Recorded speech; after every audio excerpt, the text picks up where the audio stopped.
Meanwhile, at the bunker, not having been told to delay the firing, a finger touches the fatal button. Although many miles from Bomb Zero, Dr. Bruce Banner is bathed in the full force of the mysterious gamma rays. The world seems to stand still, trembling on the brink of infinity, as his ear-splitting scream fills the air. This was the dramatic beginning for one of comic books' most popular and unique characters, the Incredible Hulk. 40 years later, the Incredible Hulk is as resilient as the company that created him, Marvel Comics. Owned by publisher Martin Goodman, Marvel was launched in October 1939 under the name of Timely Comics. The first books featured science fiction heroes, the Human Torch and the Submariner. Both characters offered an escape from the country's Depression-era anxieties. Comic books, all in all, are a reflection of the times we live in. Especially then, they reflected fears, social economics, wars, and so on. In the wake of Nazi aggression in World War II, Marvel introduced the ultimate superhero, Captain America, in 1941. Later that year, Marvel hired an ambitious 16-year-old high school graduate named Stanley Lieber. Lieber got his first writing assignment on the third issue of Captain America. The passage was entitled, "Captain America Foils the Traitor's Revenge." Lieber signed it Stan Lee. The 1950s proved to be a creatively challenging decade for Marvel due to post-war issues of communism and nuclear weapons. But the 1960s, that was the big time, because that's when we came up with characters like the Fantastic Four, Spider-Man, the X-Men, Daredevil, and all the other characters which are now thought of as the giants of the Marvel galaxy. After having done our first of the Marvel line of books called the Fantastic Four, I was looking for something else that would be totally different. Then I remembered I had always loved the old movie with Boris Karloff, Frankenstein. And it always seemed to me that the monster played by Karloff wasn't really the bad guy. He was the good guy. He didn't want to hurt anybody. It's just those idiots with torches kept running up and down the mountains, chasing him and getting him angry. Then I remembered another favorite of mine, Dr. Jekyll and Mr. Hyde. And Dr. Jekyll was a normal man who turned into Mr. Hyde. So I combined Jekyll and Hyde with Frankenstein, and I got myself the monster I wanted, who was really good, but nobody knew it. And he was also somebody who could change from a normal man into the monster. May 1962 marked the release of Lee's monster, the Incredible Hulk, and his alter ego, Dr. Bruce Banner. Bruce Banner is a scientist. He is working with gamma research. And our story is about a guy who is harnessing this incredible energy. The important thing with any hero, the reader has to empathize with the hero, has to care about the hero. So when I wanted my normal character, Bruce Banner, to be the hero, and I thought I would let him become the Hulk in a very heroic way. There was going to be a test explosion out in some lonely field. Now, Bruce Banner, conducting the test, saw a teenager named Rick Jones. He heroically ran out into the field, grabbed the kid, tackled him, and threw him down on the ground, and the explosion occurred. And poor Bruce was inundated with all of those gamma rays. Instead of killing him, the explosion left Bruce Banner with superhuman powers. On the surface, it would seem as though the Hulk is a very simplistic character. He's just an angry monster. But there's really so much more to it than that, because he still has dim memories of his human self. In a way, he hates Bruce Banner, because to him, Bruce Banner represents a weakling, whereas the Hulk is all-powerful. So there's that dichotomy within him. And the tragedy of it, that when the Hulk comes down to be Bruce, when you see the carnage around, is the guilt of a very decent man who's looking around saying, I should have never let it out.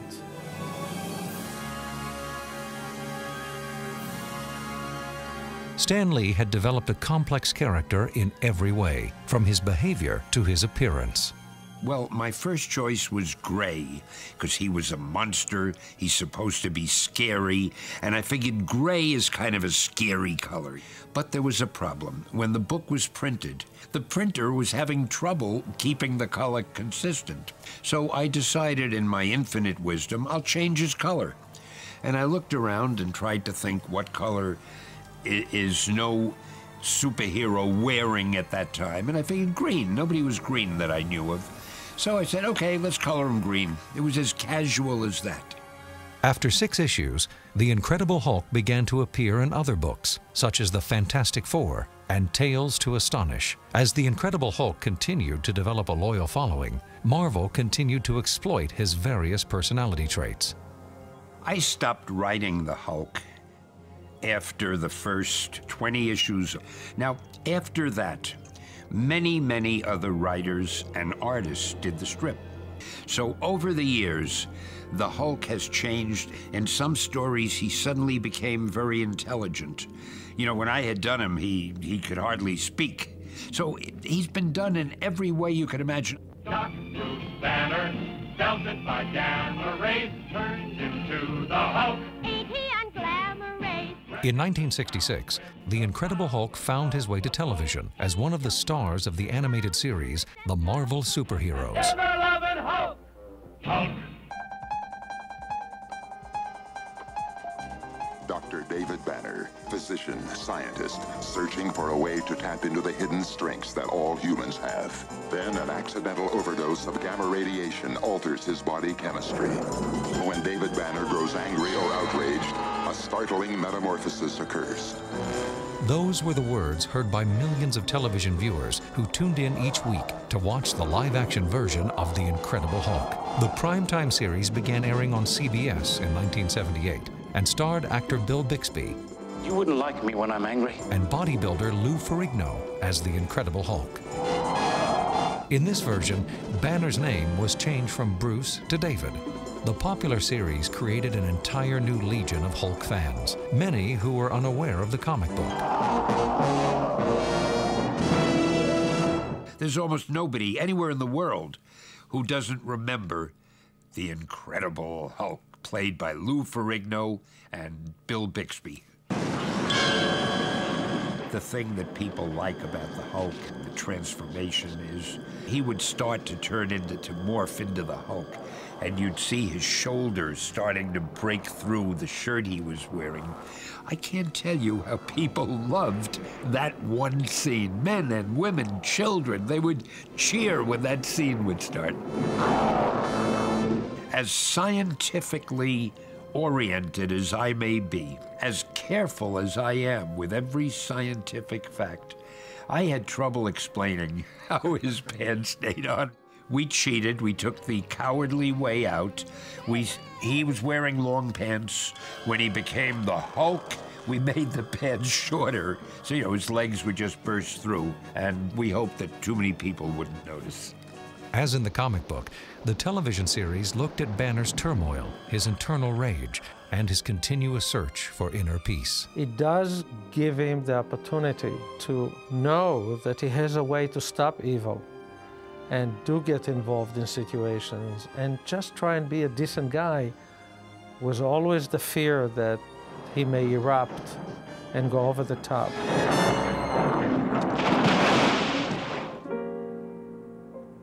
In 1982, after 5 seasons, the Incredible Hulk series was canceled by CBS.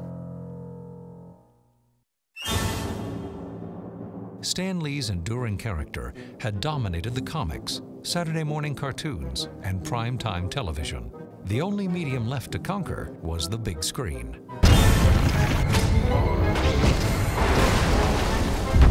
The long-awaited Universal feature film about the Incredible Hulk has been the most anticipated appearance of the superhero in decades.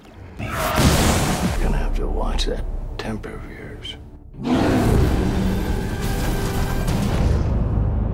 I feel like I have been researching to bring the Hulk to life for years. The great thing about everyone at Universal is that they didn't just want to make an action film. They wanted to make a film that explored character and drama and emotion. Because Stan Lee and Avi Arad were involved from the inception of the project through to the production and post-production of the film, there has been a great deal of awareness of what it is that the fans relate to in the Hulk. And we have been very, very careful of keeping true to what it is that makes Hulk great. For the producers and writers, making The Incredible Hulk innovative meant implementing the latest developments in filmmaking wizardry. Without the advances in technology, we couldn't have made the movie the way it will be. So we had people helping us imagine what the Hulk would look like. Then we had great artists building sculptures, clay maquettes. Now this is pretty much a CG model from Sculpt. And from there, the geniuses at ILM scanned those maquettes into their computers and started the enormous and laborious work. We were able to create a human creature, an organic creature with skin, with hair, with eyes, with tears, with sweat. Everything that a human being, good or bad, is now in this creature. So it's no longer a maquette brought to life. It's living, it's breathing, it's moving, it's falling, it's hurting.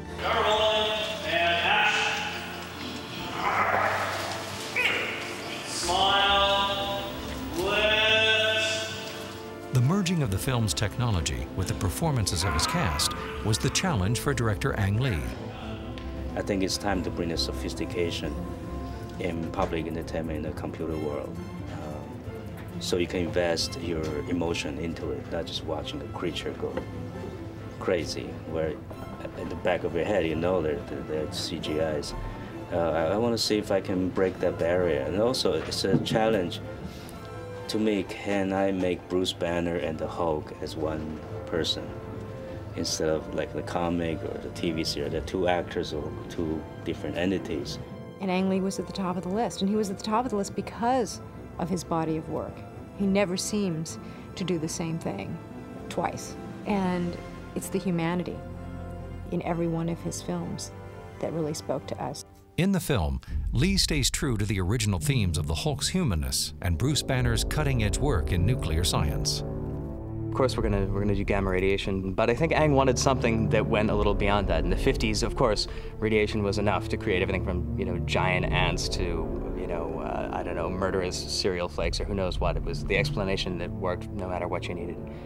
But I think Ang thought that you needed a little more. We're doing a contemporary piece, so we have to upgrade that. We still reserve the gamma exposure, but the gamma is more of a control factor to their experiment on this nanomat, those little molecular machines that does the curing and everything. So it's the two put together that unleash what's in there. The very first thing that they wanted me to do was to come up with a kind of self-consistent explanation for the research that the scientist characters in the film were pursuing that would then lead to the accident that creates the Hulk. Ang very much wanted to know what would make a Hulk, and very specifically what happens is that the little nanomeds, as we've been calling them, go haywire in Bruce's body. They don't maintain an even balance between destroying damaged cells and replicating good ones. So it's a kind of organized cancer in a way, in the sense that they maintain the existing structure, and so you get a bigger and bigger and bigger guy, a Hulk guy.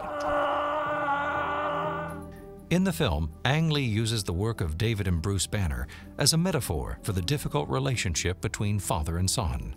Dad's working on super immune systems, human bodies that are capable of withstanding more, rejecting more, not being infected as easily.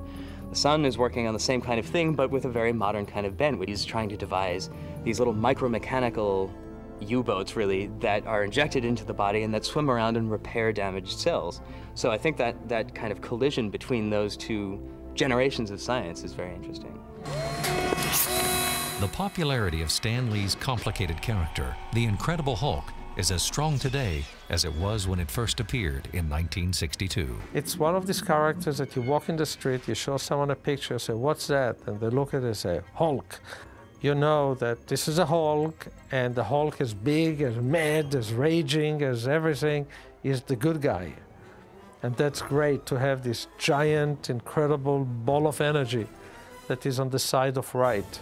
I never imagined 40 years ago that I would be sitting and being interviewed and talking about this character and the fact that it would be the subject of a major motion picture, the fact that it would still be more popular than ever 40 years later. No, I wouldn't have imagined that in a million years.